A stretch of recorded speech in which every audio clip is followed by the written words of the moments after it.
By internal clock, I mean external woman who doesn't like me and dumps me. But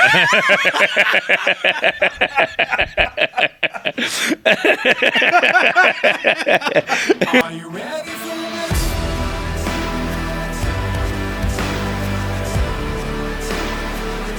Are you ready for this?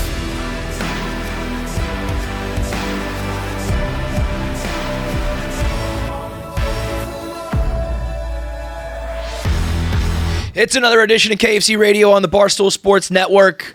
It's a big day for your boy Feitelberg. Fast X, is that what it's called? Fast X. Fast X comes out tonight. Comes out tonight, baby. Well, it doesn't come out tonight.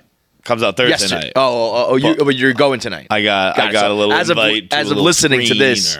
As you listen to this, Feitelberg will have consumed Fast 10, and you will have not. I will have come by the time you listen to this. I want you to think about it the whole show. John came in a movie theater last night. And that's the second time. Well, it's actually the 10th time, probably, knowing this guy. Big announcement that it's a 3-parter. Well, that's, you know what I learned, which I was excited to learn it in the moment, but I didn't realize that was a spoiler. Like, and I don't understand. We kind of talked about it. I don't understand how that's a spoiler because this is Fast 10 Part 1. There will be a Fast 10 Part 2. There is a 12th in the works. I don't know if that's Fast 11 or Part 3. What it's going to be called? Fast X Part 3. But I don't understand how that gets spoiled with this one. Well, it means you're right. It doesn't. Any other movie, I think it would be like, well, you know, Dom Toretto can't die. In this one, so it kind of takes the possible things that can happen. The list kind of changes. Not with Fast and the Furious. No, Dom Toretto could die in Fast X Part 1 and show up for Fast 12. No doubt. No problem. I mean, no doubt. It's happened with multiple characters. And they could do it just straight up where they don't acknowledge it, or it could be like, the government has a program where like you can bring them back to life or something. You know what I mean? They can do it however they want. It doesn't matter. They have crawled done out of the car. But both times they crawled out of the car before it exploded. That's all it was. It was just like we got out. Both times it was just they crawled out. They are in. I'm trying to think if there's another movie series, and I don't know if there is. Perhaps John Wick right now, but they got a long way to go. They are in the Manny being Manny of movies. Mm-hmm. Manny Ramirez was able to do whatever he wanted, say whatever he wanted, and people would just laugh and shrug and say, it's Manny being Manny. Don't you love it? When it was like, he threw somebody down a flight of stairs. Yeah, like, he grabbed Don Zimmer by the ears and threw him. That's it. By the way, different elderly people. We're talking about two separate elderly people stories. It was Pedro Pedro threw. Oh, that's right. Pedro threw Don Zimmer. But he did throw like the traveling secretary. Yeah. He threw George Costanza. The Red Sox are really just tossing fucking old dudes. But to reach, we're at a point in Hollywood where everyone, I don't want to say hypercritical. I think they're just regular critical, where it's like it's just Marvel movies and remakes, and I think there's some truth to that. And for the most part, moviegoers are pretty snotty. You know, they're kind of like, this is what I want. Except in the Fast world, where everyone is just cool. Yeah. Like, just be cool. Yes. Okay. The guy died, and we know it. And yes, that's clearly a continuity issue to bring that guy back. Guess what? It's a fucking movie. Yeah. Who fucking cares? And it's just like they've just convinced people by beating them down with 10 of these things to just not be snotty about your consumption. And I think you need more of that in the world. It's actually, there have been two things recently that not reinvigorated my love for the franchise because it's never been wavered. Yeah. But the one was a thread I saw Sunday morning, and if you follow me on Twitter, I retweeted a couple of them. But it was just like I honestly don't know the person's intentions who sent the initial tweet. I don't know if they were being cool or being dicks or being like lame about it. But they were like, when did Fast leave reality?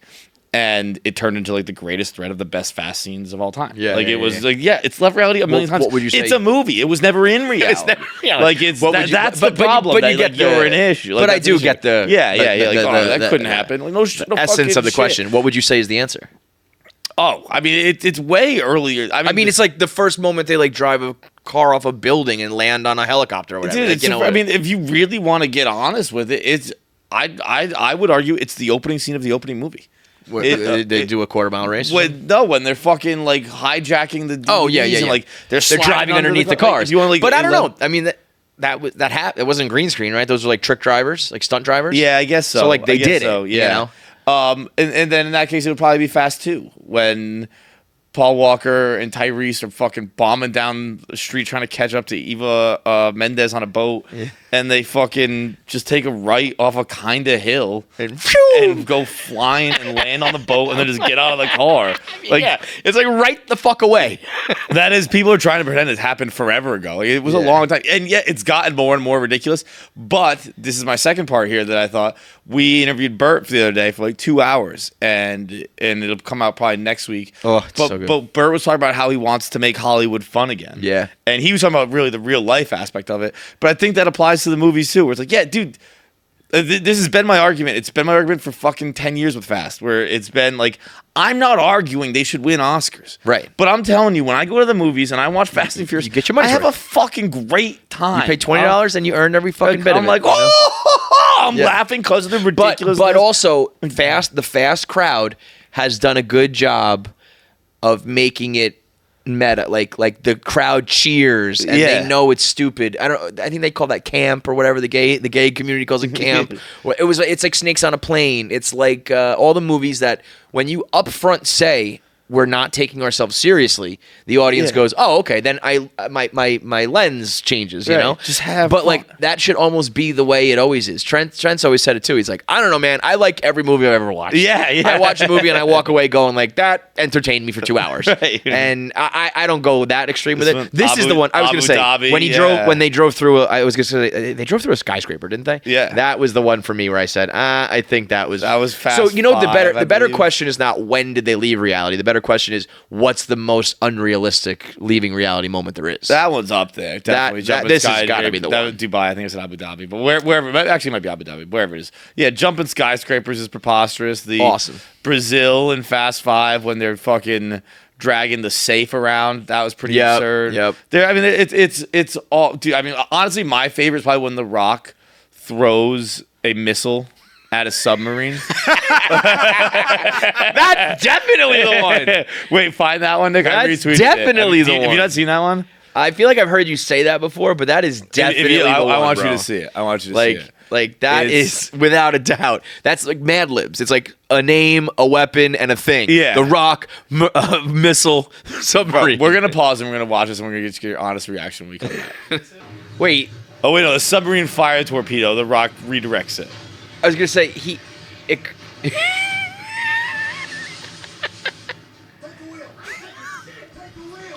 I ain't taking shit. Get the fuck out! Yes. This is cinema. Hell yeah!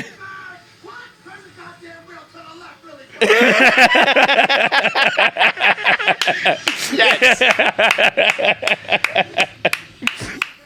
Get it Bravo. on, baby. Turn the goddamn wheel to the left really fast. Dude, oh wait, go wait. One more. That one. This one's unbelievable too. We gotta do the marathon. Yeah. Oh yeah. He fights a chopper, right? The Rock pulls a helicopter in. Yeah. Hilarious, Dude, fucking hilarious. it's the. But they do it in such a way that's like they're not. They're taking it seriously while not taking it seriously somehow. You Yeah. know what I mean? Like they're not making fun of the moment in the moment, but him going like this is a clear like we know this is stupid. Bro, they called that a ridiculous scene when Captain America did it. He's just a cop. He's a superhero. This guy worked for the FBI. It's the best, dude. The world needs more Fast and the Furious fans. I think more people are on my side now. They But, were. There was a for a period of long time. I would say from like 5 to 9 or something like that. People, or maybe like 4 to 8 or something. I think people were kind of like, "This is stupid," but there is some truth to just keep going. It's the Family Guy joke. Like, Yeah. it's funny. All right, this is stupid. Wait a minute, they're still doing it. Now it's funny. Yeah. That's why I think John Wick has that ability, but I don't think they're as funny and they don't have as much like charisma as like, they got Tyrese, they got Ludacris, they've got, everybody. Yeah. There's just too much star power. It is But the perfect if the world was balance. like that. Vin Diesel thinks he's like Like they also say too, like there's nothing funnier than seriously written, like not great drama. Yeah, yeah. And, when Vin Diesel said that the world can't go on forever because having worlds that big is difficult, ask J.R.R. Tolkien.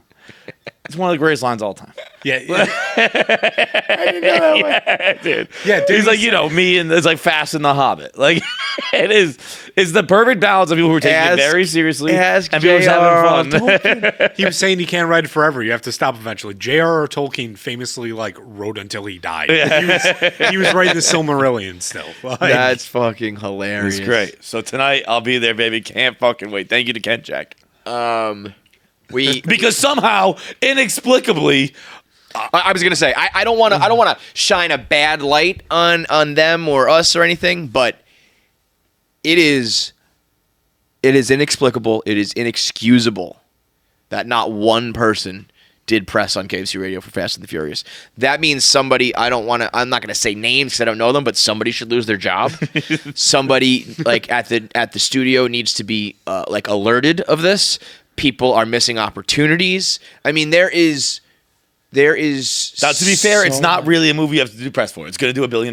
But they do press. Yeah. So if they didn't do press, fine. But if they're I don't know that we're I don't know if they've been on show. They really? I was just assuming. I don't know. I don't know for sure. They have these. I mean, I think last weekend they were in fucking Rome. They do doing big red carpet sort of thing. Stuff like that. But I don't know if I've seen them on a show. If they're not making the rounds, that's one thing. They might just say fuck it, we don't need to. But if they all are, the other shows are done right now. It's like none of the late shows, right? Because there's no writers. Oh, maybe that's why. Yeah, but there should have been enough build up, prior to that. What I'm saying is there was openings. The contest that we saw, that should be you. It was they're willing to pay somebody $100,000 to watch all of the movies and take notes on the explosions or something like that. You can still do the contest and pay someone else, but also just have John Feitelberg do that, and there's your promo. Here, I'll just give it to you. Yeah.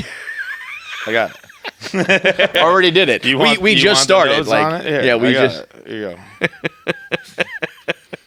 you go. Fast 2. Boat explosion. Yeah, that is absolutely crazy. Someone for Fast 10 Part 3. Part 2? Part 2 and 3. We need to have somebody on the show. I think we've done a good job ourselves with our live show and cultivating an audience that's just I don't know, it's just a fun time. Because I said last night, John said something on stage that made me laugh like I was in the audience. And rather than just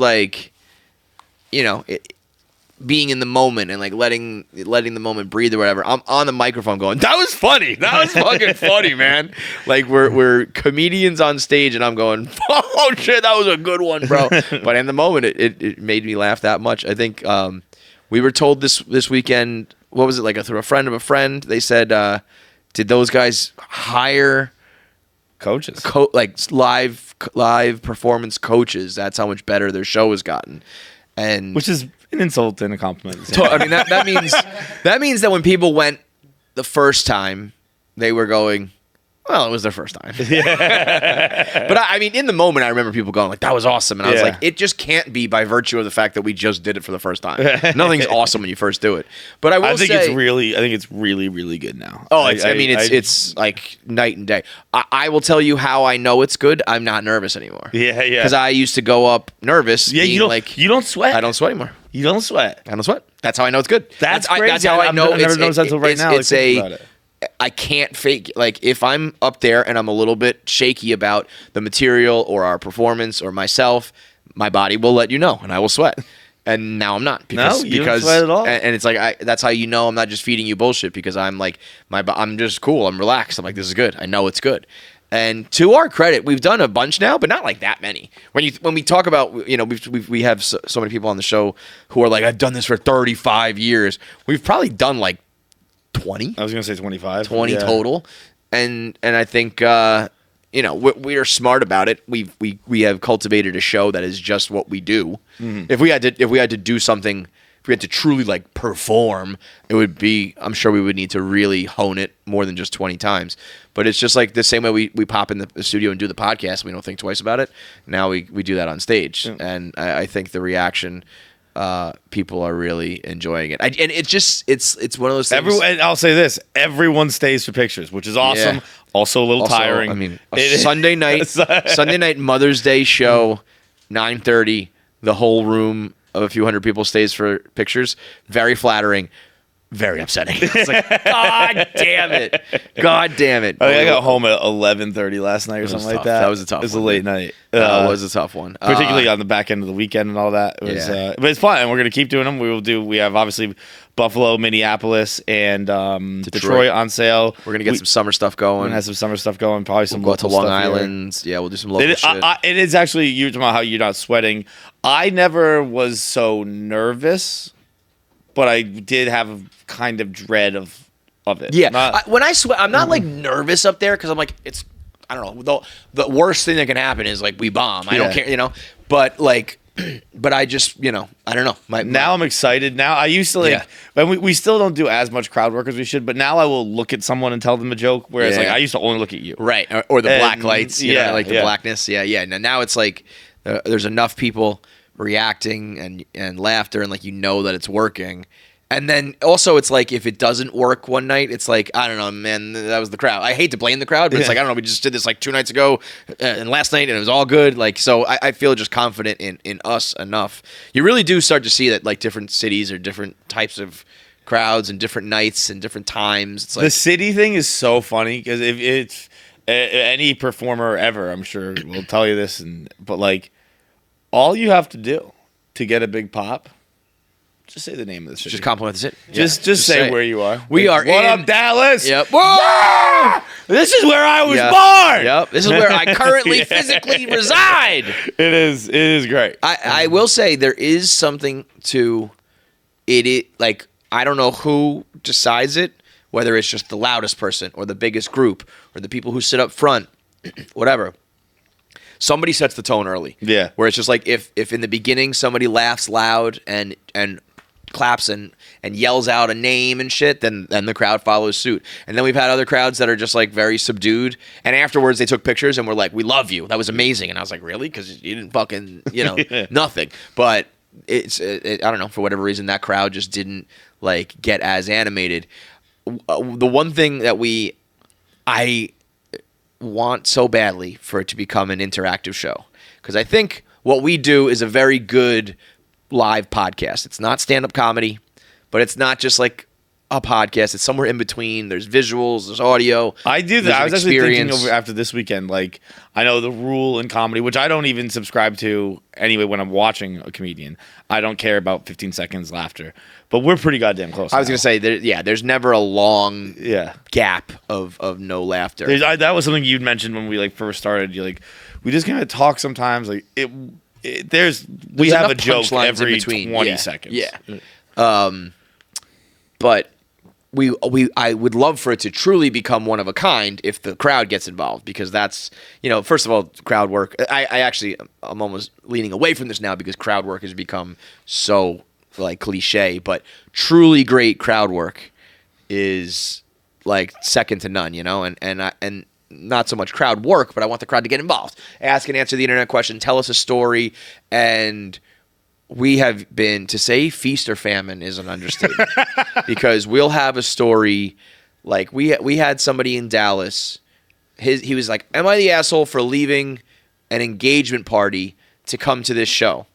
And the couple sitting 2 chairs away from him stood up and said, "Wait a minute, are we the assholes for leaving our own engagement party to come to this show?" And we have this engaged couple tell us about how they just left everyone at their house and said, "Fuck it, we got to go to KFC Radio." And I was like, that's incredible. My mind explodes over things like that, where I'm like, what are the chances that these 2 people, 3 people, listen to the same show, came to the same night, sat next to each other. He had the like 1 in a bazillion. And then we'll have times where we do Q&A. The Q&A in Boston, I think the pirate water was flowing at the Wilbur. We had just 3 abysmal strikeouts. The first one I was like, all right, question number 1, go ahead.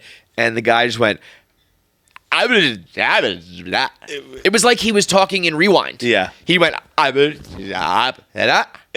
he just looked at me like, I don't know, the words just didn't come out of my mouth. And I was just like, what happened to your body? I've been around 10 billion drunk people in my life. Never. I was like, Never ever seen that. that dude's got special needs. It wasn't like I didn't think he was drunk. You just thought I thought he had special needs. I mean, he's like sitting right up front. I figure that's like a handicapped seating area. That's not a bunch. They put the downs up front. I thought someone was. I was like, oh man, like I did. If you watch the tape back, I did not laugh right away. I was like, I was like, oh, what was that? What'd you say, little buddy? And then this guy raises his hand. Confidence on this guy. Good for him. Must have been homeschooled. Elementary school would have beaten that out of him young. Then a guy like 2 doors down from him, also in the front row, he raises his hand, and his wife goes, oh.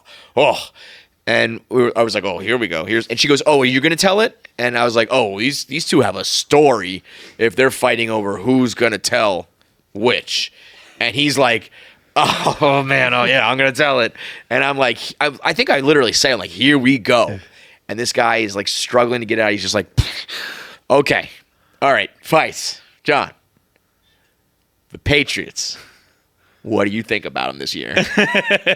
I was like 11-6. Move on. Believe it, dude. It was, particularly if you're like, and they're fans of the show. One of them even knew my sister. The woman knew my sister, and like we don't. When have we talked about this? We don't talk sports that often anymore. Like it used to be. Now there are 50 other shows you can talk sports on. We don't really talk about sports that much. Then there was the girl who was just quiet as a mouse, telling a story about how there was a guy on a date, and the girl brought a dog. And it just kept going, and there was no punchline, and it was just like Dog. Yeah, the dog. Shout out Fall River. She was from Fall River. It's very funny. I love the crowds just get hammed. The guy across the crowd that shouted like, "Lady, what are you talking about?" It's amazing. It was great. I mean, we've had so many great moments recently. We've really gotten very lucky with some of the audience members, and we had moms in the crowd. I told someone, I said we had moms in the crowd for Mother's Day, and they thought I meant like mothers who brought like their small children to the show. Oh. She was like 5-year-olds. I was like, no, that would be fucking crazy. But we had probably we've had a lot of awkward meet and greet interactions. But one mom, I don't even know if you heard this. One mom came up and she comes over to me. She goes, I just got divorced. So I'm like playing it up like the, divorce camaraderie. I'm like, good for you. You're free. You don't need them, whatever. I didn't want to be like, it's actually a horribly depressing, sad thing you will have to fight through your whole life. But I was like, yeah, you did it. And she goes, we were married for 40 years. And in my head, I'm going, that's so different than my situation. But okay. And then she goes, he sent pictures of his junk all over the internet. And then she right next to me was the daughter. She was like, hi, nice to meet you. I'm the daughter. I was like, so your dad, huh? So you know what he's been up to, huh? Awkward. I like, she told me the junk. I like that. Did she, the mom or the daughter? No, the mom. Yeah. Junk. I like hearing about some junk mail. Like just fucking. I have a photo of you reacting to her telling you that. Yeah, there was her phone was broken, so we pulled the photos for her that we took, and you have a shocked face. I'm so glad you said that. That's what it was. Yeah, there was a couple I hit it with we're actually at the age now where it used to be with babies, where someone told you they had a baby and you were like, how do I good news or bad news? Yeah, and then now it's same thing with divorce. Older, it's like that now those people who had babies are now getting divorced. Yeah, it's like I got divorced. Congratulations. I'm not sure what the read on that one is now. No, it was definitely a great run of shows in Texas, Boston, and Connecticut. So during the prime spring season, you need wholesome, convenient meals to energize you for warmer, more active days and keep you on track for reaching your goals. Factor can help you fuel up fast with ready-to-eat meals delivered straight to your door. You'll save time, eat well, and tackle everything to do on your to-do list. They offer delicious, flavor-packed options on the menu each week to fit a variety of lifestyles, from keto to calorie smart, vegan and veggie, protein plus. Prepared by chefs and approved by dietitians, each meal has all of the ingredients you need to feel satisfied all day long while meeting your goals. And if you're looking to mix it up, you can add a protein to select 2 vegan and veggie meals each week. This May, get Factor and enjoy clean eating without the hassle. Simply choose your meals and enjoy fresh, flavor-packed meals delivered to your door, ready in just 2 minutes, no prep, no mess. Our boy Nick Hammy got the vegan veggie one. He said you pop it in the. Did you cook it? Yeah. You just pop it in the microwave for 2 minutes, and it comes out. It's like it's awesome meal. So all you got to do, it's not like a cooking box. This is just a meal that comes prepared, comes cooked. All you got to do is heat it up, and within 2 minutes, you're eating it. For anybody who works or doesn't have the time at night, Factor Meals is for you. Head to factormeals.com/KFC50 and then use code KFC50 to get 50% off your first box. That's code KFC50 at factormeals.com/KFC50 to get 50% off your first box. But you missed the biggest, not the biggest, but you missed a great day in Boston. Till we went to the Sox. You came home Saturday, and we stuck around Boston and went to the game. And first, that was my first experience of the Red Sox of any baseball game with the new rule. I might be team too fast. It was 2 hours. I was doing the math in my head. If I remember correctly, my high school baseball games were like 2.5 hours. So are American college high school baseball games, are they longer than professional games now? Could be. I don't know. Right? Like that's kind of crazy. Right? We only played 7 innings, but like how long? I also don't know if high schoolers are doing as much bullshit as pros are, stepping out of the box every time and all. But I'm saying, like when we played, it was definitely at least 2 hours when we played. Yeah. So like I have a feeling high school baseball games are longer than professional baseball games now. Crazy. Which is crazy. But so we had a fucking experience, kind of. We were Loge 112, first baseline. I'm sorry, no. The ticket said 112. I think we accidentally sat in 114. But so I'm hoping there were other people in the crowd. There were definitely Barstool fans around. We took a few pictures. So I don't know if everyone was in earshot, everyone could tell what was happening. But first of all, for the whole game, right in front of us, probably 2 rows in front of us, I was so tense the entire game because of these 2 girls. Just 2 classically shit-faced chicks. Like just 2 chicks who had ripping and running on Saturday, hammer drunk. They're from Waterville, New Hampshire girls. You know what I'm talking about. And they were just blasted, taking selfies the whole game. It was just the 2 of them taking selfies the whole game. They were sitting right next to him, was like a 16-year-old kid with his family. So I can't even imagine what his hormones were going. Yeah. Just like they were normal girls. Yeah. But they were just hammered. And finally, come the 9th inning. Yeah, 9th inning. Maybe bottom of the 8th. This woman turns around in front and she finally goes, "Will you guys shut the fuck up?" I can't believe she waited that whole long. Because I didn't watch a pitch of the game. These girls were going for inning 1 the whole time. They were the stars of the show. Yeah. They were nonstop screaming and people they were it. And I couldn't believe it took her that long. Yeah, like if you're gonna say it at all, like by that point you figure you've just succumbed. You're just like, you know. But so then they start. They're like, how about shut the fuck up, sweetheart? And they're yelling at her, and as she's fucking looking the other way, they're fucking giving her the middle finger. This woman's husband eventually turns around. And he's kind of trying to laugh, and I can't hear him, but I can tell with his body language. He's kind of being like, "Look, guys, I mean, you are being ridiculous. Let's be honest. Call spade a spade. It's crazy. Blah blah blah." They start doing what I found to be the most defiant thing. It would have been my breaking point, where they're just picking up their empty tall boys and slamming them back into the cup holders. But so it's definitely shaking the seats and stuff like that. Oh, God. And we're like, oh, my God. They're fucking getting up and, doing, fake mooning and, putting their ass in her head, biting the back of her head and all this stuff. Like, fuck you. And, she's just kind of taking it, wearing it up front. And we're like, this is crazy. Kenley Jansen blows the game in the top of the 9th. And never have I rooted for a tie more. Because I was like, one more inning, they're throwing fists. Let's go. I'm like, we gotta tie this game up, baby. And then obviously they don't. But as this is all happening, I'm like, this is crazy. This whole thing's chaotic.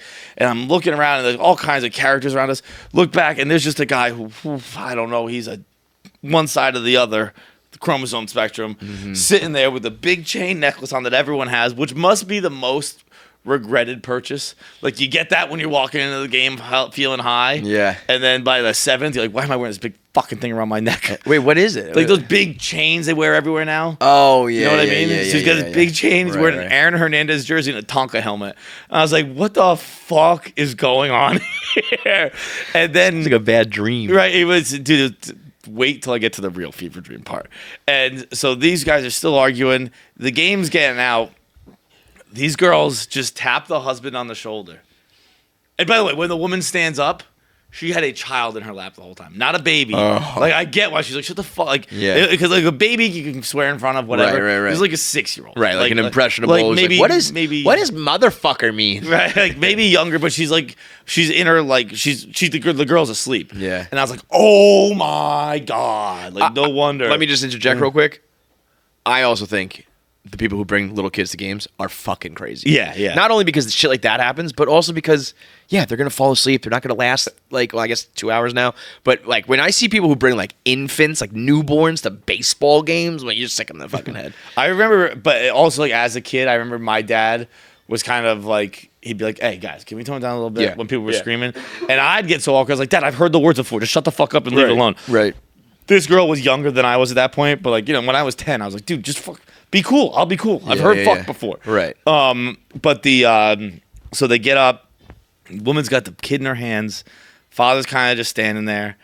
The girls tap him on the shoulder and say loud enough for at least me 3 rows back to hear, hey, just so you know, your wife's a bit of a cunt.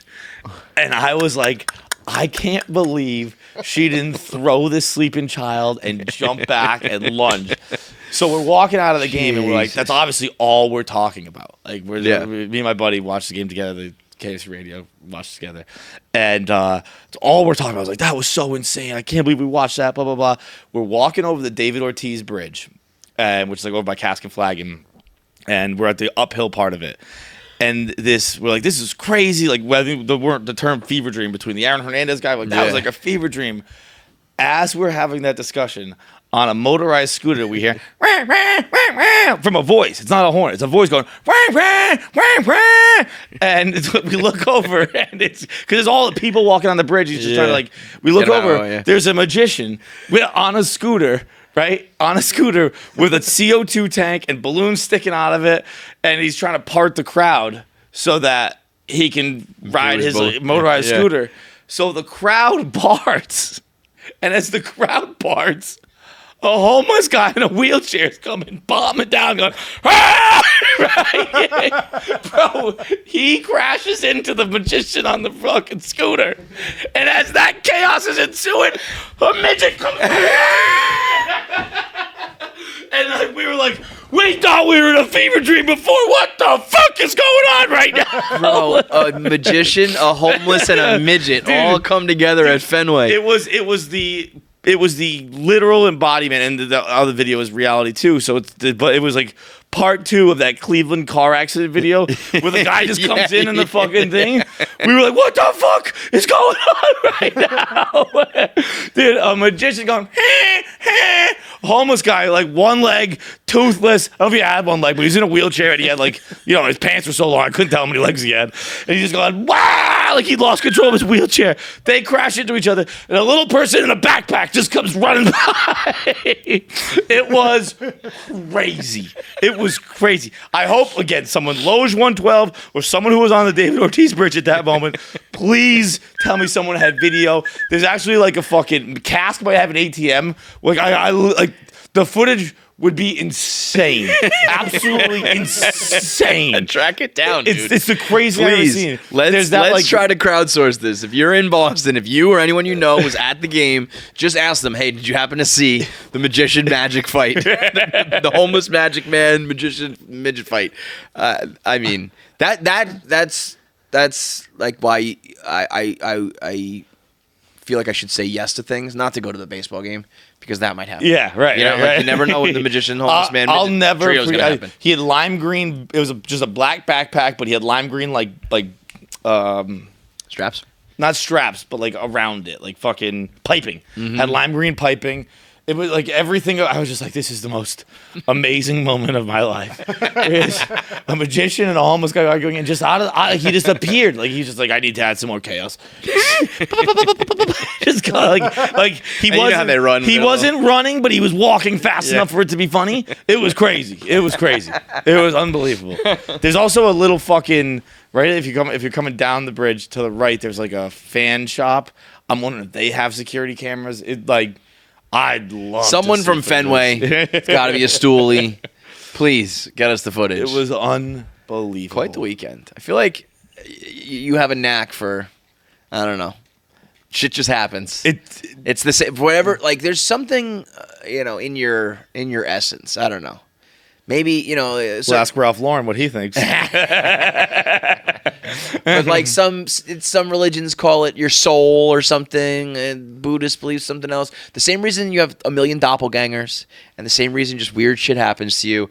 I think there's just something in your chromosomes, in your DNA. I don't know. Yeah, The I would aura think- you put off. I don't know. I would say like it's I actively put myself in situations. Well, you but do this do was that. just a Red Sox game. Yeah, This was but like- you this do was- usually say yes to everything and go and like do it just for the story and all. We that were talking shit, about but- that with Nate, where I was the like, yeah, dude, that stories. would be like. Oh my god, the Nate story, the reactions coming in for that were hilarious. People just being like, I am dying from secondhand embarrassment and total vindication. I got multiple people being like, Nate acting like flying to another city for someone of the opposite sex is not about sex was the craziest thing. We said it like we can argue semantics. Like well, you want to see if you're physically compatible. Whatever you want to say. Like I almost was it like, I cannot do this interview anymore if you're going to tell me that you just went to hang out with a female stranger without having romantic feelings on the brain. Right. That's incel talk. I'll tell you what's incel talk.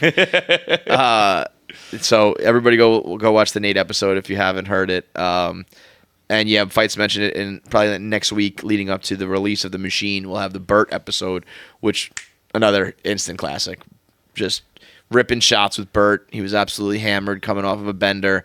It was an all-time 2 hours. of just yeah, going. like we had him booked for like 45 or hour 15, I think it was, and I was like, that'll be a good amount of time. Blew past that 45 extra minutes. So a lot of good stuff coming up. The last thing that happened in Boston, I want to say we have Vinny who's not here to defend himself, but we're gonna make fun of Vinny for being Italian real quick. I could call him in real quick. He's just working on ATI. We'll see if it's necessary or not. Vinny had two of the most Italian things I've ever seen in my life on this trip. First of all, the game started at 4:10. Okay.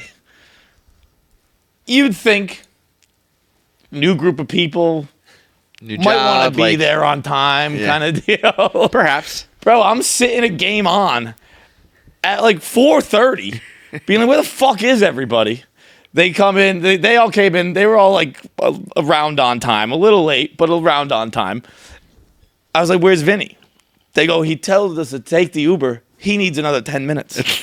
I was like, how Italian is this fucking guy that he's telling people to leave? I'll get my own car because I need 10 more minutes to get ready.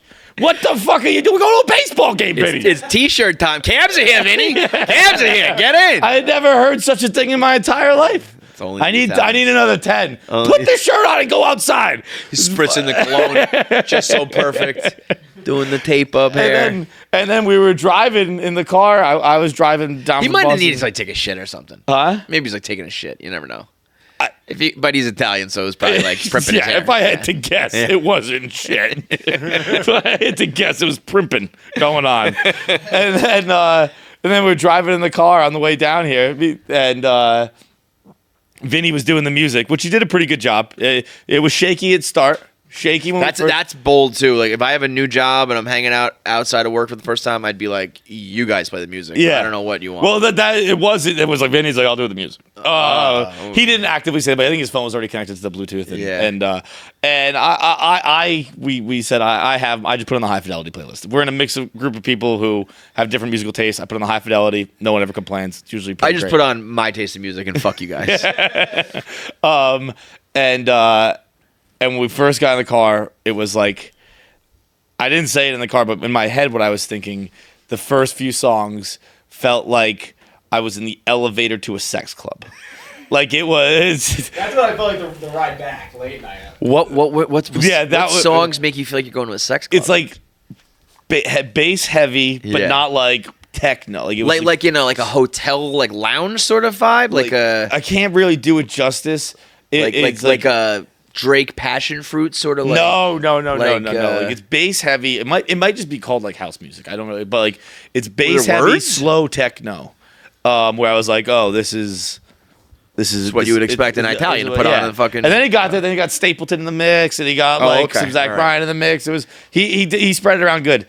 But eventually on the drive, I looked at the computer screen in the car now, and his phone was connected, and Oh, you didn't know this. Italian Vinny.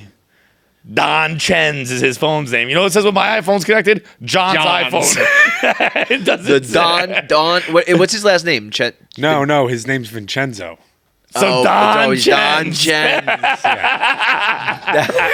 You Italian son of a bitch. 10 more minutes for Don Chenz, please. I mean, you can throw Vinny right out the fucking window. Your new name is Don Chenz. That's for certain. Yeah, you guys don't know this. That's his Instagram handle. That's his old email before Barstool. Yeah. You know what's funny is fucking Paz is a wop, but we don't say Oh, anything my about God. that. Paz might as well be Irish now. I was gonna say he looks like a Mick compared to Don Pabs Chenz. is the Steph Curry. Are you 100%? No, I'm 50% Irish. Yeah, Yeah, And yeah, also yeah, like yeah, you Northern got that in Italian. you. You just I'm have not the even name. like real Italian. but Yeah. Yeah, Don Chenz on the other hand. Don Chenz. Cavs say Don Chenz gonna need 10. But the game started. That is great. I'm happy to see that, as much as I hate the Italians, I do I do really appreciate like they'll forever be it's like LeBron and Steph Curry. Like forever me and the Italians will just go back and forth until we're all dead. You know what I mean? Like I don't want to say I respect them because I absolutely don't, you dirty guineas, but like there is just there's a you're a worthy opponent in some regard, and I'm happy to see that there's still Italians like that around. Like you guys, you had a Celtics in the 50s and 60s esque run when Jersey Shore was popping and that techno was rolling and like all of that. You guys were on top of the fucking world. And I think it's kind of slowed down a little bit, but I'm happy to see that there's still the guys who go, yeah, call me Don Chenz.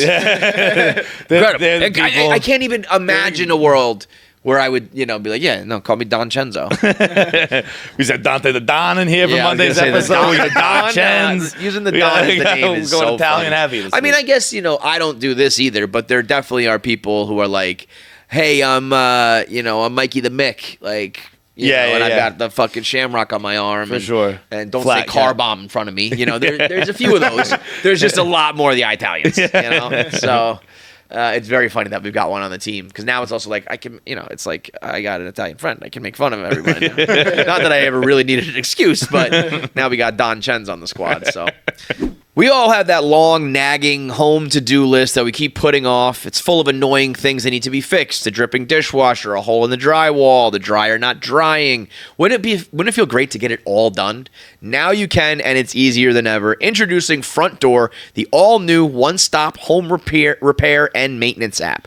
Frontdoor lets you video chat with experts in real time so you can diagnose the problem faster, sometimes fix it yourself on the video chat, or Frontdoor will send you a list of vetted and trusted pros to come out and help you solve the problem.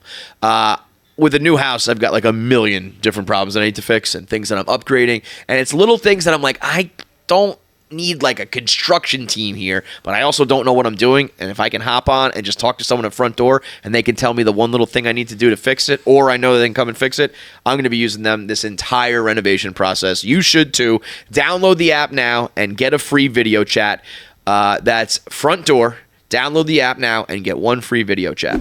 All right, let's get into some 1 Minute Man, and then we'll do some voicemails, and then we'll get into our interview with Heather McMahan, who is maybe my favorite person in the world. She's the best. She threw her back out on tour and is now just doing her tour in front of like arenas in a fucking wheelchair. She's such a gangster. Dave Grohl. Yeah, it really is like Foo Fighters, foot up on the fucking rest, just rocking. Well, before we just, I gotta pee again. You got to peek, John. I don't know if he has like bladder cancer or if like his bladder has been shrunk or if he has a prostate issue, but the man pisses, I would say 3 times an hour. We got to look and see if mangoes are like a diuretic. So, right? I mean, no like, joke. It probably is. It's. I would say it's not a full 3. I would say he averages 2.5 bathroom breaks per hour. Yeah. I also go to the bathroom a ton, like almost the same amount as Johnny. You just don't notice it as much because I'm back. Yeah, here. yeah. Dude, like in the car sometimes, I'm like, I'm gonna not pee my gonna pants. do it. I'm not gonna be that guy, but I have to pee so bad that I can't move from this position till we get up, or else pee's just gonna flow out. But when you find that one spot where Yeah, like yeah. your bladder is not getting pushed or whatever, you're just like, I'll just stay like this for another hour. It'll be fine. It'll be fine. It's at least twice an episode, bordering on 3 every single time. Yeah. Pabs, you're not going to get this reference, but right now you got a Wilson thing going on from Home Improvement because of the iMac in front of you. So it just seems like we're. Have you ever seen Home Improvement? No. I mean, I know what it is, but I've never seen it. Home What do I got Improvement was going the on? best. What does that mean? So the neighbor Wilson, his face was always obscured. You could only see half of it. He 'cause always just like you just saw the top. I think they revealed it like at It the was very the end. finale. Right? It was the very Yeah, last episode. I mean, I remember that it was like being- a cultural moment. Yeah. Like, did you see Wilson's face? And it was just a fucking just an regular ass actor. face. But that was before like IMDb, where you could look up what people look like. and Right, stuff, right. So You just didn't even know. He- What a fucking move by them. That's so smart to just be like, and you know, the neighbor, like the advice-giving neighbor, will just only have half a head. yeah, that was such a fun. And then they got silly with it, where if he walked past the fence, he'd be carrying a plant Yeah, or yeah, something. yeah. Like, And that was Al Borland always had his plaid on. yeah. By the way, Heidi DM'd me. really? The not obviously not Pamela Anderson, the OG Heidi, but the brunette Heidi, super hot.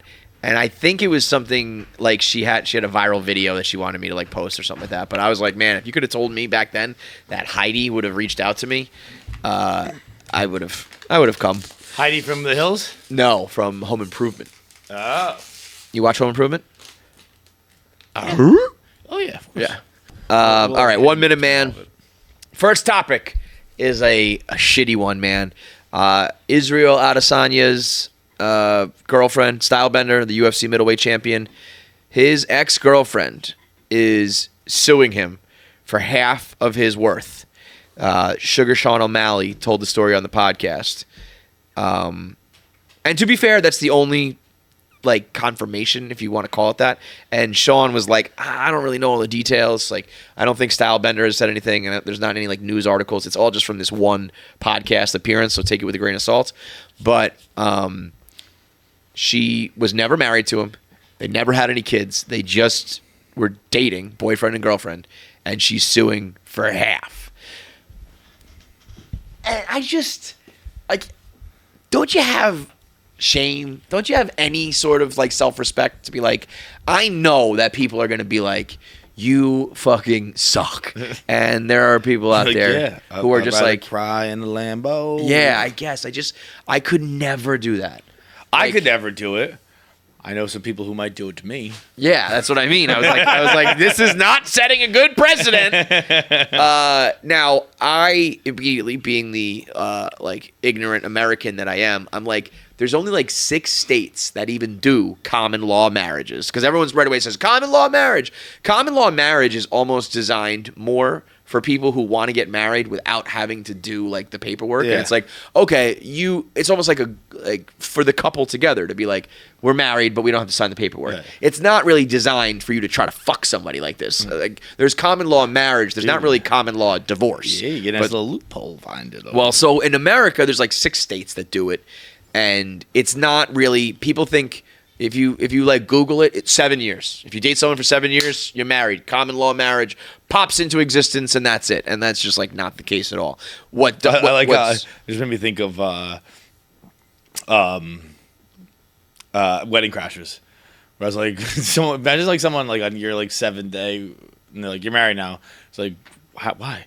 You've been dating for 7 years. What if I was faithful for none of them? Right. No, it's just every the amount of time time. every time I fuck someone else, that restart the clock. It has been this many days since I last fucked somebody. But I was actually reading a case that was like, first of all, I think it should only be if you were together like forever. One person gave up their career and their job and didn't learn any new skills in the workplace because they were taking care of kids and staying at home, and then you dump them and they're like, I have no means to make money. That I understand. You got to give up some cash. If it's just like, we broke up and now you're killing it and I want your money, fuck that and fuck you. But I was reading about a case of like a man and a woman who had like several years together. They went through like the time that together does matter. Whether or not you live together matters. Whether or not you share like accounts matter. Whether or not you publicly present as a couple. Like if you introduce yourself as like, this is my husband or wife, like they like take that into account. Like, well, that's fair. Totally. If you're I'm just saying, introducing me like he's my wife. But like it's just funny that like you that's a crazy like move. you can just like if you do that, you should be mentally unfit for marriage. if you say that If and you're not just married. dating and you're married. Well, but again, this is more about like we're in love and we believe in love, but we don't believe in like the government, so we're married, but like we didn't officially do it, you know? Uh-huh. Not like we're trying to fuck somebody over, trying to do loopholes. But they went as far as like the judge was like looking at if you ever filled out like you're their person's emergency contact on some paperwork, like that counts. And this one guy, he wore a fucking wedding ring, and he said, I just happen to like that ring and it fit good on my left finger, Doc, or Your Honor. And they were like, yeah, okay. And they obviously ruled against him, and the girl got half. But in all my infinite American ignorance, Stylebender's not American. So none of those laws fucking matter. But he's from New Zealand, where they will also do all those things. Like look at all these, do you cohabitate? Are you having sex? Do you share accounts? Do you financially depend on someone? But also one of the things, and I think it's like, it's not all of it together. I think it's like if any of these get checked, one of them is just, were you together for 3 years? 3 years is not enough time. No. There are a lot of 3-year relationships that are pretty much over after one, and then you're sticking around for two because I need 3 to work up the courage to break up. Right. Like if 3-year relatiwerships, I've been married like 4 times. Like there are plenty of times where you are in a long relationship where you're like, I'm like, no, we're not gonna last. But I dated her for 3 years, you know. Like It's actually like I have an internal clock that knows. I've never dated anyone for 3 years. really, you cut it off. By internal clock, I mean external woman who doesn't like me and dumps me. But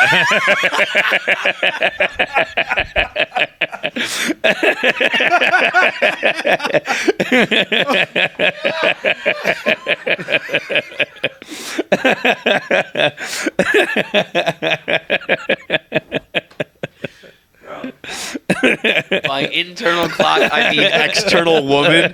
Put that in the Hall of Fame. That is fucking funny, dude. That is hilarious. I've had like a long college relationship, a long high school. Like I guess high school is only like 2 years, but it's half of high school, so that feels like it's eternity. You know what I mean? I had a college relationship, a high school relationship, and then married, but that's crazy, dude. Like, that's a lot of fucking people. And if all it is just like we lived, I guess also lived together versus dated. So there are all these things. But apparently, like, New Zealand law is going to, like, probably side, like he has to really fight it, which is bro, like 3 years isn't long enough to get a degree. It's fucking long enough to lose half your net worth. That is crazy. That's and it. I'm never especially, moving bro, to New Zealand. Bro, it's one thing if it's like, I hit the lottery, I got a promotion at work, I play basketball. When you're an MMA fighter, you earn every fucking penny. You put your life on the line, literally. And some chick is just gonna swoop in there and be like, I was around when you were working out in the beginning, like you were. And it's like, yeah, I'm sure, she was like cooking him dinner and like folding his laundry, but it's like he was still the one doing the fucking work. Yeah. He wasn't with him. I'd have worn a sweaty shirt if I knew it was going to cost me $150 million. Right. I would have done all this myself, bitch. Dude, so fucking hopefully that is thrown out. And I like the financially, was she financially dependent on you? Like, yeah, I didn't want her to be. Right. Preferred if she was working. Totally. Yeah, she was a burden for 3 years, Your Honor. I hated all of it. Shouldn't that be considered time served? Like I wasn't actively being like, don't you dare get a job. Right. Keep using my money. I hated it from Jump Street. I said there's only one person that gets to unfairly take UFC fighters' wages, and that's Dana White. That's their commissioner. Everybody else, you don't deserve it. Have you heard Bert Kreischer? I would imagine you have, because you're listening to this podcast and he's been on it about 1,000 times, and or you live in today's society and Bert Kreischer is absolutely everywhere, from your computer to your phone to your TV screen, and now to the big screen, the big boy, Bert, stand-up comedian extraordinaire known as The Machine. Sony is putting out a new must-see movie to kick off the summer, starring Bert himself. Based on the outrageous, true-ish story of Bert Kreischer that blew up on the internet, the movie picks up 23 years after the iconic story from Bert's signature set. When I was 22 years old, I got involved with the Russian mafia. It's his true experience with Russian mobsters while on a booze-soaked college trip. That trip from college has come back to haunt Bert as he and his estranged father, played by the legendary Mark Hamill, fucking Luke Skywalker, are kidnapped back to Russia by the mob to atone for something that they say he did. Together, Bert and his father must retrace the steps of his younger self, played by the hilarious Jimmy Tatro, in the midst of a war with a sociopathic crime family, all while attempting to find a common ground in their often fraught relationship. It's like he took Van Wilder with the father-son thing, and then he combined it with the Machine story and his career and his life as a dad. It is like the culmination of Bert Kreischer. He is the man, the myth, the Machine. So make sure you buy your tickets. Go see The Machine in theaters out this Memorial Day. Make a weekend of it. On a rainy summer day, or even on a nice day, grab the family, get inside a nice air-conditioned theater, watch Bert, eat some snacks, and live out The Machine alongside of Bert. Get your tickets now. The Machine is exclusively in theaters May 26th, rated R. We got news from Billy McFarland, the Firefest creator. Firefest is how many years old now? Are we at a point where like young kids might not even know what Firefest is? I'd say 4. 4 years old? Yeah, I think it was just before COVID. Yeah, maybe. Okay. So everybody still knows what Firefest is. It's, it was the influencer trip gone awry. It looked like, it was Katrina. The sandwiches, nobody showed up. The passports were being Kids stolen. might not know what Katrina is. But Truly a all-time calamity. Like if you say the word Firefest, people, it means it took on a meaning of its own. You can just show a picture of that guy, and everyone goes, "That was the dude who said he would suck dick for water at Firefest." Yeah. That's how much it took over pop culture. Anyway, Billy McFarland's out of jail Hydro homie for scamming people, and he says he's committed to creating and doing the real Firefest the way it was supposed to be, and the way he's going to do that is by raising funds by making Firefest the Broadway show. You're a Broadway guy, John. Are you going to go see Firefest on Broadway? Fucking right, I would. Yeah. You're goddamn right. He's a genius. I hope it's like the Fast and the Furious of Broadway. I hope we're not going to take ourselves too seriously. We're going to have people with great voices belting it out, singing about the grilled cheese sandwiches and the FEMA tents and Kendall Jenner and all that shit.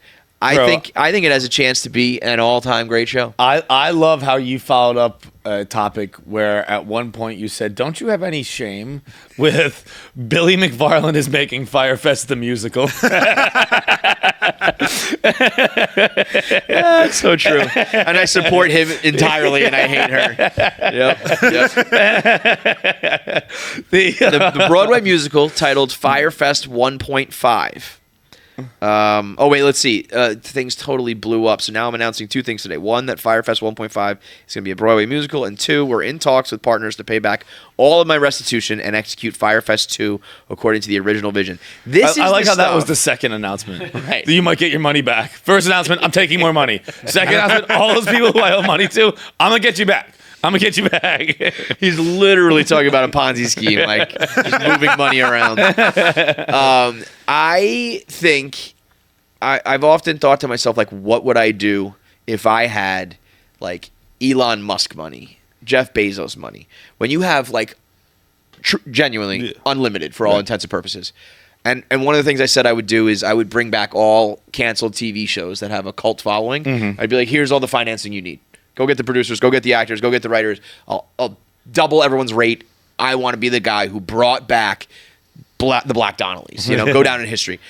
I would do shit like this too. I'd go get Billy McFarland, and I'd be like, let's fucking do it. Here's $1 billion to pull off Fyre Fest the right way. $1 entire $1 billion to this con man, scam artist, and watch either it come to fruition and it's awesome and it's like, I did it, or it just all happens again and it's like, how could you do that? How could you fund him? You can't give him $1 billion because $1 billion you can get it done. You got to give him just not enough. Just under enough. Yeah. Just under the amount it would take. Be like, here's $100 million. I want it next week. Yeah, make it happen right away. Yeah, that's exactly what I would do. I would be like my personal, like my own reality show. It'd be like, I'm bankrolling you, but it's in an unrealistic period of time or unrealistic, unattainable thing. But I would do. This is exactly what I would do. I would back pieces of shit like Billy McFarland. It must be so frustrating. He's actually not. I mean, he's like a scammer, but I think he's been on PMT before. Oh yeah, no, but he's detestable. Oh, he is. Okay. Yeah. I was like, maybe he's one of those guys who's just kind of endearing. No. He's the worst. Okay, yeah. I think he's on macrodosing, not PMT. Detestable is a great word. That is a great word. Yeah, no, there's nothing endearing. He's a real piece of shit. Yeah, I'd back him. For someone who has so money grubbing, for him to be locked up during Fyre Fest, there's actually like Billy McFarland must be wondering, did I die and I'm in hell? Because like you're in prison and you can't monetize the biggest thing you tried. The thing you created went super viral, right? And like you just can't. And now you get out. You're like, I'm gonna do it again. And everyone's like, dude, we don't lost care. interest in Nobody, you. Years ago. Nobody fucking the cares. moment we had like. Someone told us Pfizer has a vaccine. We're like, oh, we don't give a fuck about Fyre Fest and Joe Dirt. What's his name? Joe Exotic. Joe Exotic. Like you were fucking. Goodbye. You were the heroes, quote unquote, of the pandemic, and nothing more. I will, if Ja Rule is there, I'll take a minute of interest. I want to see Ja Rule take the stage at a true Fyre Fest, just to be like, it came full circle. They did it. Other than that, I'm not rooting for them. I don't want to. I like to see them try again. I want to see them try and fail. Yeah, I want them to put it together. Like they finally get it and it's going great, and then there's a mass shooting.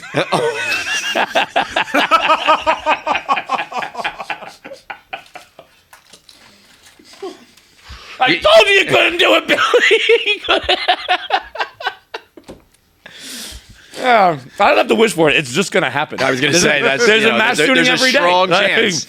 Don't get mad at me. Don't be aghast at me. How do you say that? It happens every day. I hope they do it, and I hope it just happens again.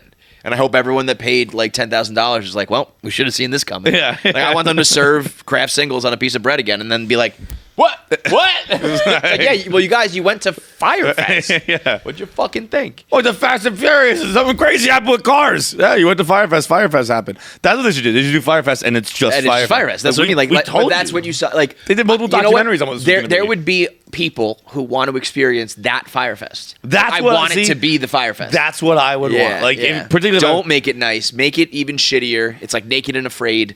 Like the sickos who want that. Yeah. That's what Fyre Fest is. You can't.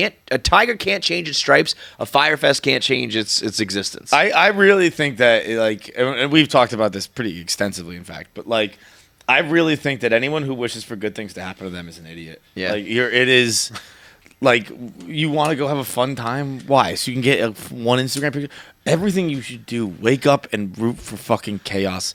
Like we had the group text even on Saturday with Kelly Martin, and she was like, "Oh, I guess Kelly's communion, first baptism for her baby. Things didn't go dress, great. her dress, the baby's dress, and the dad's suit were all at a dry cleaner, and she went to pick it up, and they were closed for an emergency." And she was freaking out. It was like, but it's going to be memorable because now you're going to be you're going to get one good picture out of it. Well, like, listen, but it's funnier to be like, yeah, we had to have her in like my mom's diaper the whole time. Like, yeah, we didn't have any clothes. We put her in like a ratty old T-shirt. Like, that's funnier. That's quite like that for eternity. Diaper. I don't know where I came from, but like I was just like I was on Saturday morning. I was like, I'm so jealous. I get Yeah, jealous. you of, like, want. I was like, I wish I want had a story like fucking that. story. Where, Well, like, I mean, but and that's but, not but a crazy people story, do- but like what you have to do to get out of it. I was like, you want the story for the gram. Like people, you know what I mean? It's like it kind of is cyclical. It's like you want that story to happen to you, but not just to experience it because you want to tell everybody about it. And Yeah, show it off. right. And like I always think back to like just like when I was growing up, we had this my grandfather's house with the big table, and like before when you finished dinner, you couldn't leave the table until you told a story.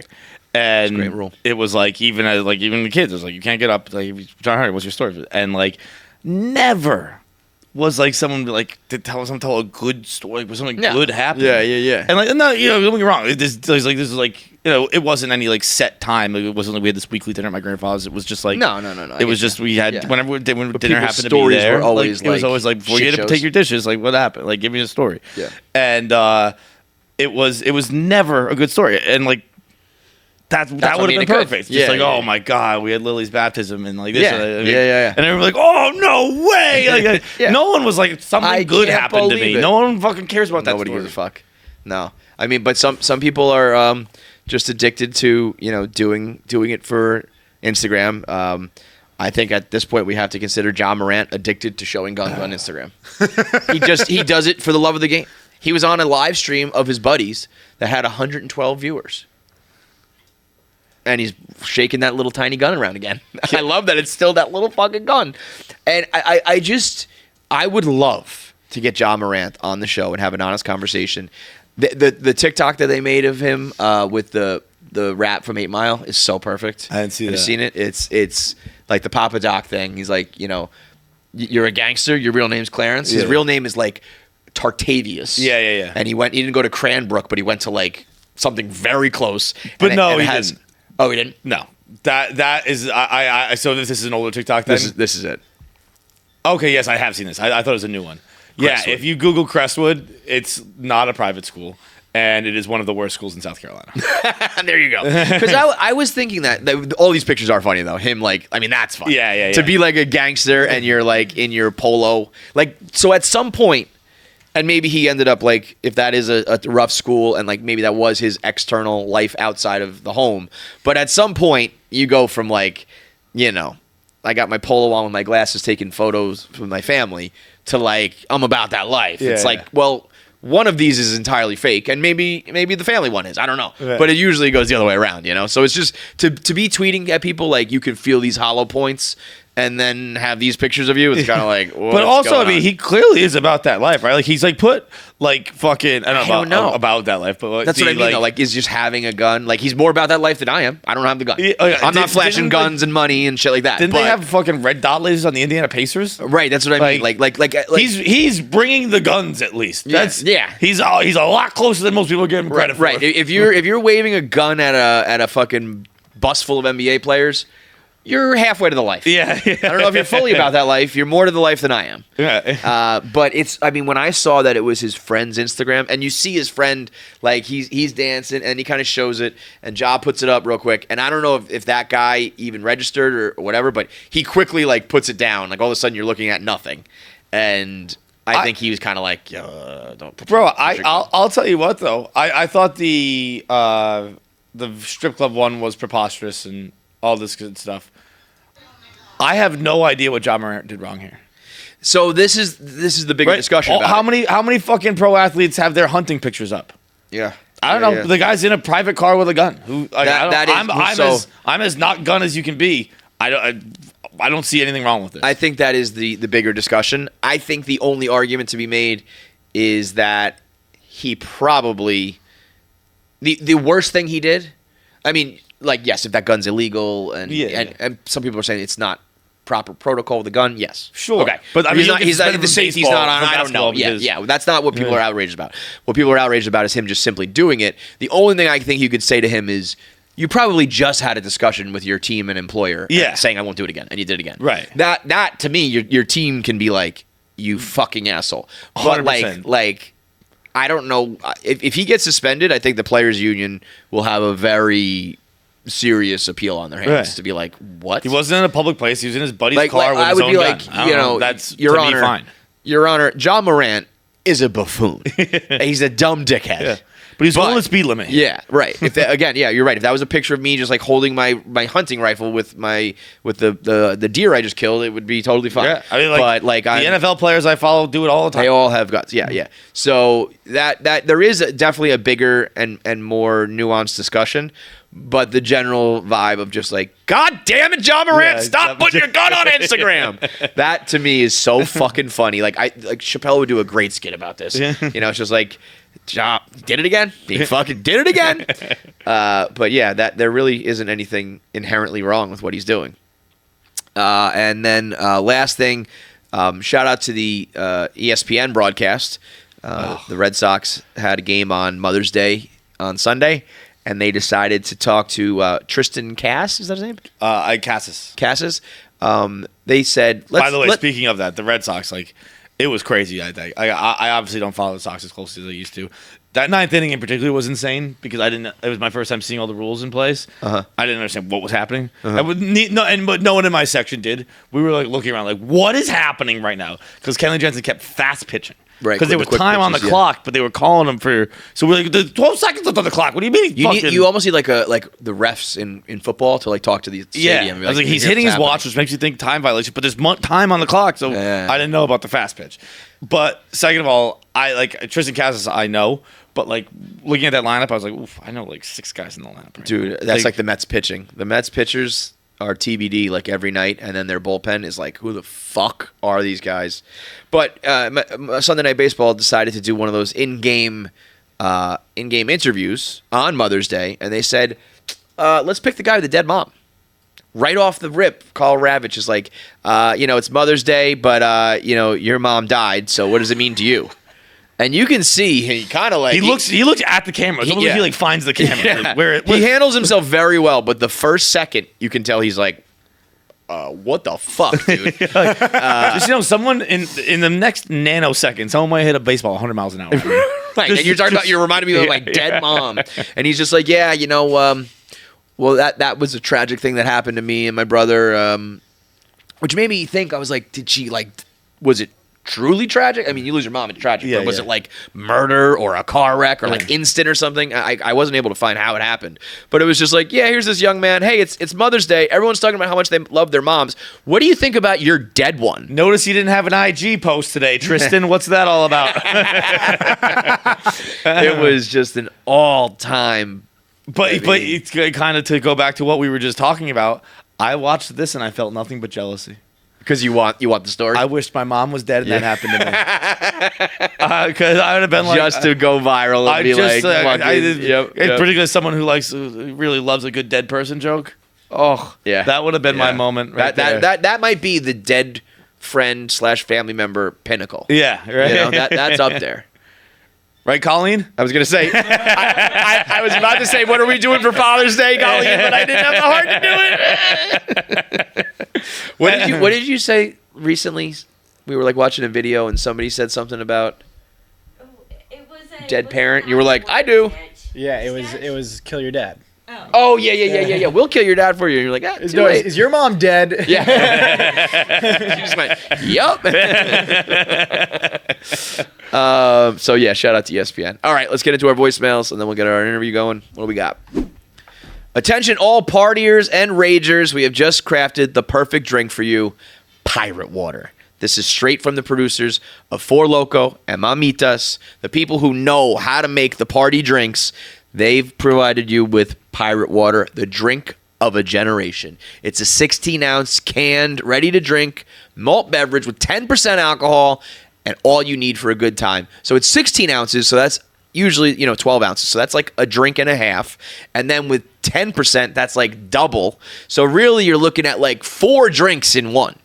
When we go on tour, the theaters and the clubs will limit people to only drinking 3 because they know any more than that and they're going to have a problem on their hands. So if you like to get after it and you want to do it as quick as possible and as affordable as possible, Pirate Water is for you. $2 a can, 16 ounces, 10% alcohol by volume, and 4 different flavors: Margarita, Sex on the Beach, Bahama Mama, and Miami Vice. It's the official sponsor of KFC Radio Live, so we drink them all on tour everywhere we go, and as does all of the people in the audience. It makes for one hell of a show and one hell of a night. So go to drinkpiratewater.com to find Pirate Water in a location near you or order on GoPuff.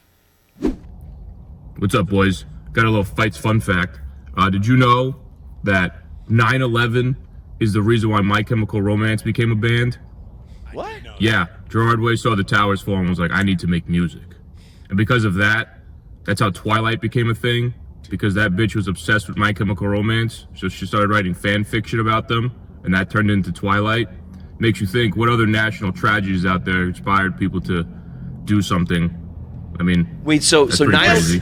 Is the best thing ever. The fun fact is amazing. Dude, I love this. And then you know what it is? What's great is you can steal fun facts, and now you have fun facts, and they Yeah. just proliferate. Bro, I'm gonna tell. I can't wait to get this done with this. I'm gonna call my mom. Tell her, just so you know, Osama bin Laden wrote Twilight.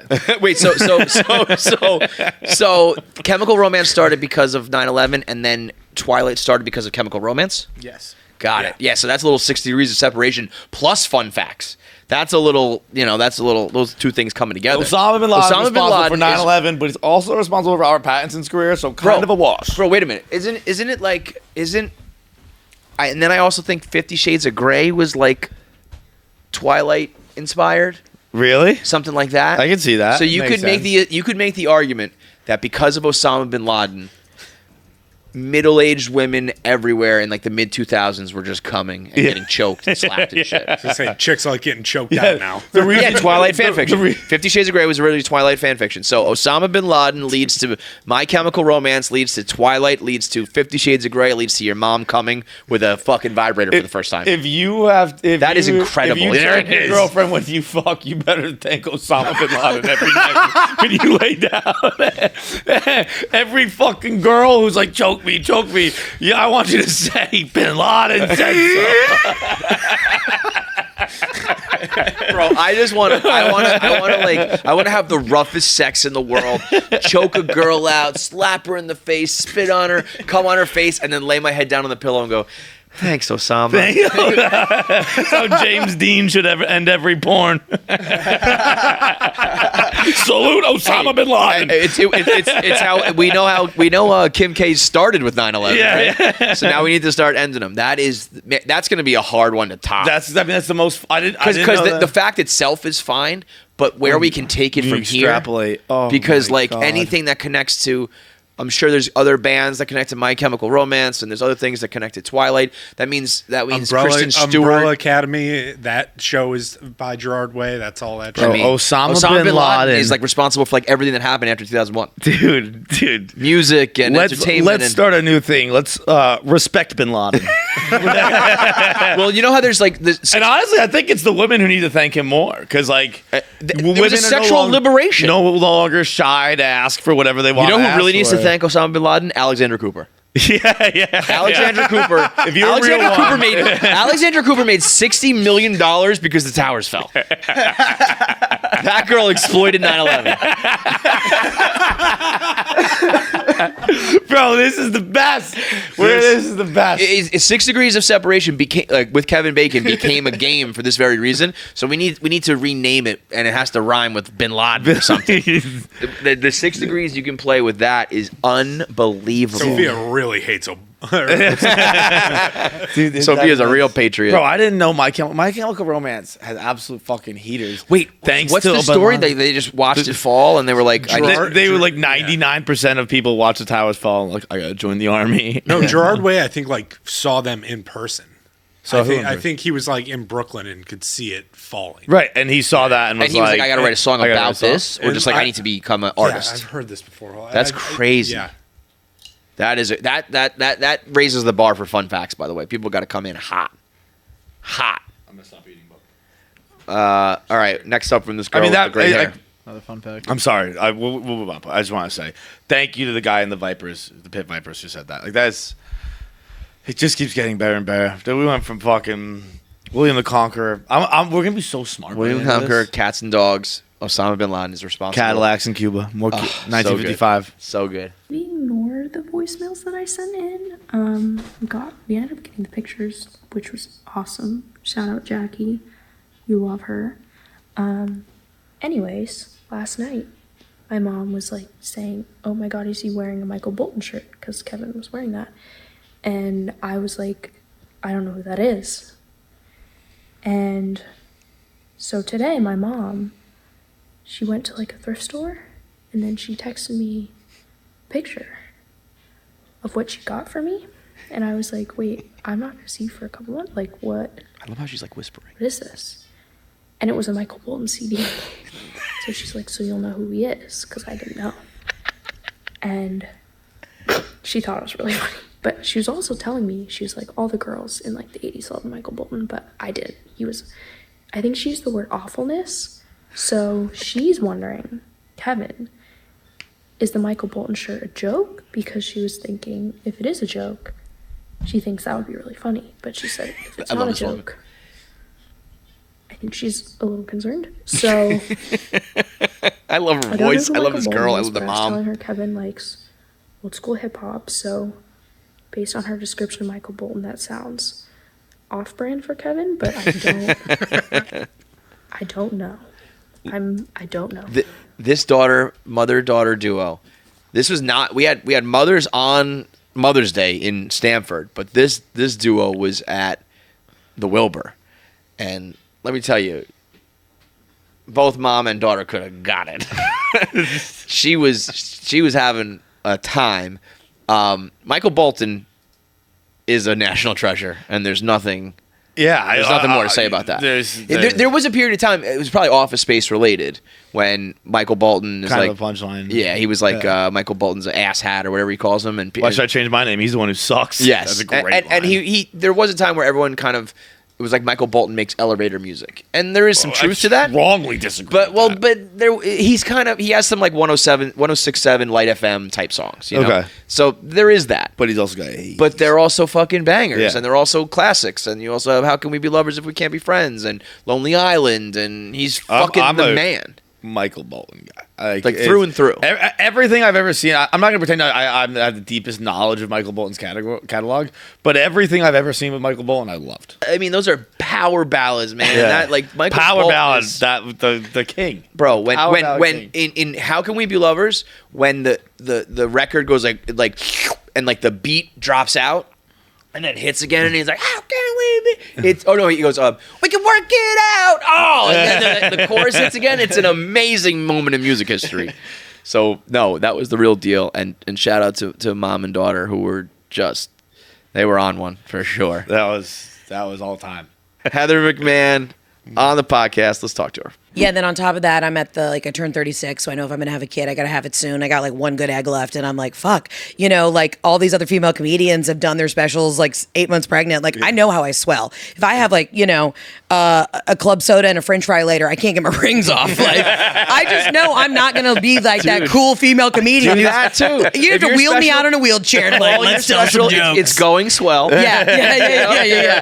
And that would be amazing. No, Yeah. I mean, it would be amazing for everybody else, not you. But, These people I say get they're that, like, though. a baby would look good on you, Heather. I'm like, I'm at this part of my career right now where I'm grinding so hard, and I hate that those words even came out of my mouth, but I couldn't imagine being pregnant on top of that. It's like I barely clothes don't even look good on me. You think a baby's gonna look good on me right now? Get the fuck out of here. My Spanx are rolling down on themselves, okay? Like, fuck you. Yeah, but it's always, Heather, a baby would look good on you. I'm like, yeah, let me go fucking, do 100 more shows, and then I'll think about getting knocked up. Or I just need to get a surrogate. Let's be honest. If there's anybody listening to this who has a good womb, who would like to carry my child, let me know.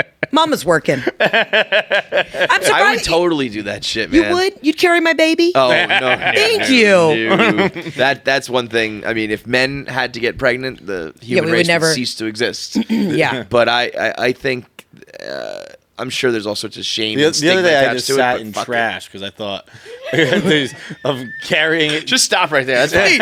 The other day I sat in trash because whatever disclaimer you're about to put on it doesn't really make it justify it. So just Yeah. you Just sat in like- trash. Yeah, I don't know if you're Just about to like- call my baby a sack of trash. But you're talking carrying things, and I was like, I have to carry this as a trash over there. Like, I'm not doing that. Yeah, fuck that. I God do forbid that. it's your own flesh and blood. Yeah. I do that now that I zin, and like, bro, I'll get up from like a nice 6-hour TV binge session, and I'll just have like wad of nicotine. I just like leave them on.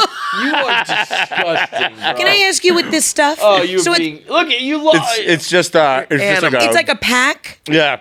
So it's not like loose. Every time I open it, I think I'm carrying around a fucking tin of cocaine because they all look like if you see this as a lay on the floor, there's one over there. You're like, It what does the look hell? like a little baggie of cocaine, you're right?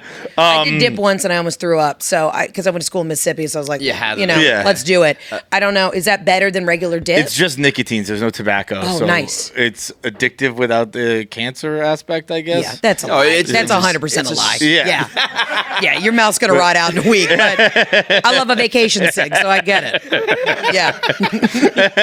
You know, when you smoke on vacation, it's cigs not that real. turn into a Right. pack real quick. Dude, in Italy, that's all it is. Oh, like, in Italy, they everybody smoke was like crazy, just right? chain And they smoking. smoke that raw shit, right? It's The not- raw shit. Yeah, yeah. And then on the packs, it's got like somebody with one of Yeah. these, Yeah, you know, yeah. or like, you know, a lung that's to black. me, that almost like encourages you to smoke more. yeah, Yeah. it's almost just like if you tell me Surgeon General warning, this is bad for you. I'm like, okay, like I hear you. I get it. If you try to like fear porn me into not doing something, I'll do it harder. Yeah, I right. agree. Like, I'm you not- made I'm the not sale. getting- Stop selling. Right. Yeah. I'm not, you know. I've had two Aperol spritzes on the Amalfi Coast. I'm gonna buy a pack of six.